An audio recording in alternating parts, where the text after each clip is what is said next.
Hello mga Popsy! Welcome to the Pops TJ recipe. For today's recipe, ginataang papaya. Nasubukan nyo na bang magginataan ng papaya? At sinahugan ng paa ng manok? For sure Popsy, pasok ito sa budget mo. Kung hindi mo pa nasusubukan, tara, samahan mo ako. Pagluto tayo. Ginayat ang papaya sa maninipis na hiwa. At pagkatapos, nilamas ng asin. Nagtataka ka ba kung bakit ito nilamas sa asin?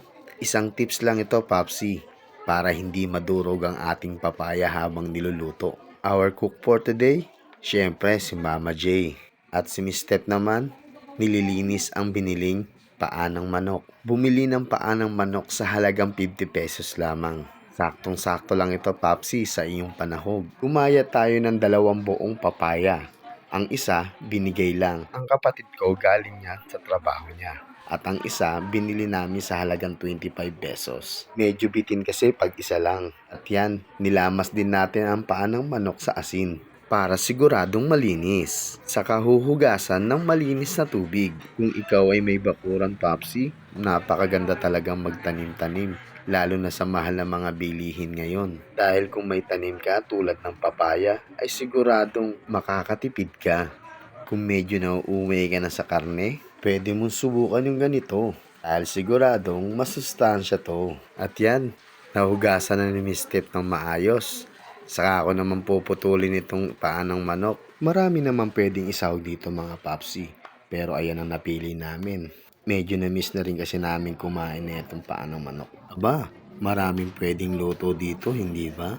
Kayo mga Popsy, ano ba ang gusto nyong sahog dito? Pwede mong i-comment yan para mapag-usapan natin at mapagkwentuhan din natin. Yan, patapos na tayong magputol nito. Igilid muna natin at isunod naman natin ang mga rekado. At yan, mag-ready naman tayo ngayon ng rekado, sibuyas, luya at bawang. Kahapon nung namalengke kami, bumili na ako ng sibuyas at bawang. Kaya luya na lang ang dinagdag ko ngayon. Kaya minsan, mas maganda talaga meron kang stock para kahit papano kung ano man ang kulang, konti na lang ang yung bibilin. At yan, hugasan din para sigurado. Hiwain na rin natin. Importante talaga sa pagluluto ang mga rekado tulad nito. Pag walang ganito, kulang talaga sa lasa at hindi tayo sanay. Sunod naman natin ang luya, balatan muna natin at hiwain.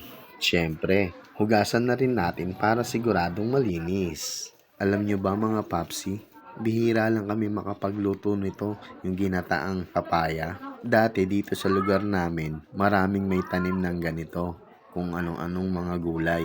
Kaya noon, makakalibre ka. Kasi noon, ang papa ko pag nai-stay dito sa bahay, gusto niya yung nagtatanim-tanim. Libangan niya kasi yun. May mga tanim siya noon na saging, kamoting ube, at kung ano-ano pa. Tapos nag-aalaga rin siya ng mga ilang pirasong manok para pag gusto namin mag-ulam ng manok, ay mayroon kaming lulutuin. Yan, ready na ang sibuyas, bawang at luya. Isunod naman natin ang siling green at siling pula. Siyempre, huhugasan din natin ng maayos yan. Pinutol ko lang ang siling green. At pag okay na ang lahat, mag-umpisa na tayo magluto. Tara, una natin gagawin, magpainit tayo ng kaldero at lagyan ng mantika. At pag okay na, igisa na natin ang luya, sibuyas at bawang. Pag nagigisa na ng rekado, ang bango, di ba? Gustong-gusto ko yung amoy ng sibuyas at bawang na ginisa. Para sa akin, ang sarap ng aroma niya. Pag okay na ang sibuyas at luya, sunod naman natin ang bawang.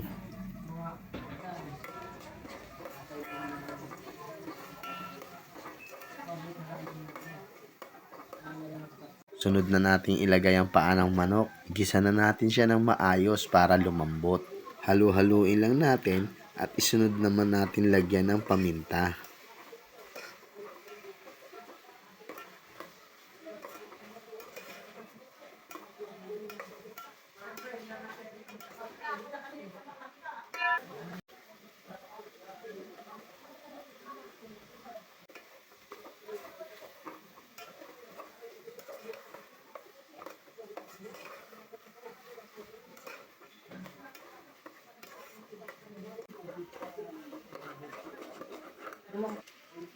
Lagyan naman natin ng konting tubig para lumambot siya.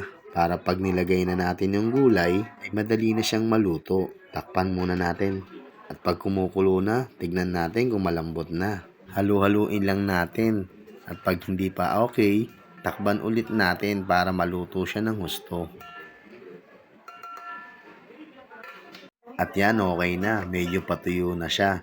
Isunod natin dito ang pangalawang piga ng gata. Ito na ang magsisilbing sabaw nito. Para pag nilagay natin yung gulay, ay madali lang siyang maluto. At ayan, nilagay na natin ang siling green at siling pula. Sabay natin siya sa pakulo. At yan, haluin na natin. At pag okay na, sunod na natin ang gulay. Tingnan nyo, di ba? Tama-tama lang ang nipis ng pagkakahiwa natin o pagkakagayat. Para madali lang din siya maluto. Makikita nyo mga papsi. Kahit luto na siya, hindi siya madudurog basta-basta. Kasi nilamas natin siya sa asin. Ayun ang pagkakaiba pag hindi mo nilamas sa asin. At simple tips na rin to para sa inyo mga papsi. At yan, halu-haluin lang natin. Dahan-dahan ng halo para hindi matapon. Pag okay na, nahalo na natin na maayos, tatakban natin para maluto na maayos ang gulay. At yun, medyo okay na, medyo luto na ang gulay natin. Hayaan lang natin itong nakabukas, huwag na natin itong takban. Sunod na natin ilagay ang unang piga ng gata. Ito na ang pampinali natin na gata. Buksan lang natin ang kaldero habang niluluto ito. Tignan nyo mga papsi, hindi ba hindi siya nadudurog o hindi siya nadurog? Ang ganda tignan ng gulay, hindi ba? Parang excited na ako kumain. Parang ang sarap-sarap talaga niya. Pero sigurado to mga papsi, pag natikman nyo yung ganitong recipe, at kung hindi nyo pa natitikman to, panalong-panalo to. Mapaparami ang kain nyo. Hintayin lang natin na maluto ng gusto mga papsi. Sunod na natin lagyan ng pampalasa para mas lalong sumarap. At yan, hayaan nyo lang siya ng ganyan.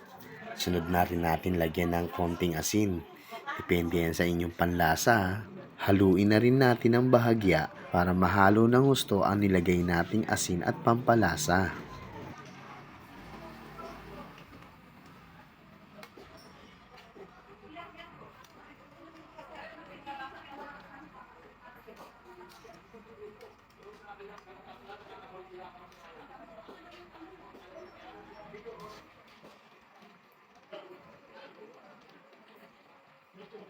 Pwede nyo na siyang tikman mga papsi kung tama lang sa inyong panlasa, kung tama ang alat, at kung okay na.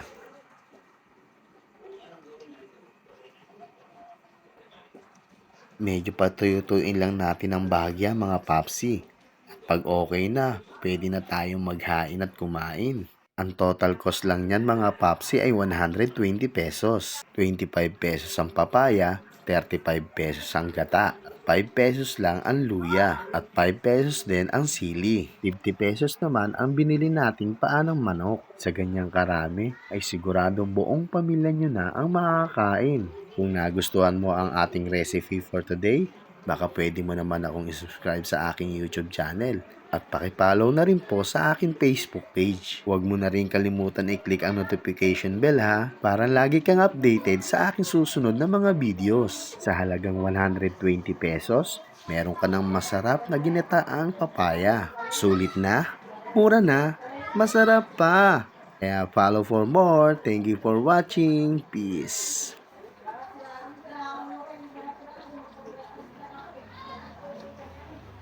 So tara, tikman na natin. Siyempre, first bite ako.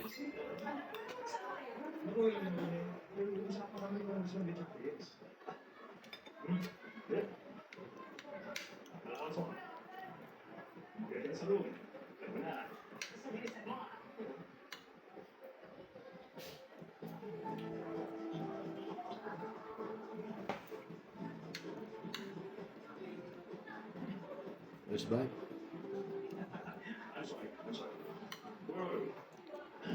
Ano, sarap.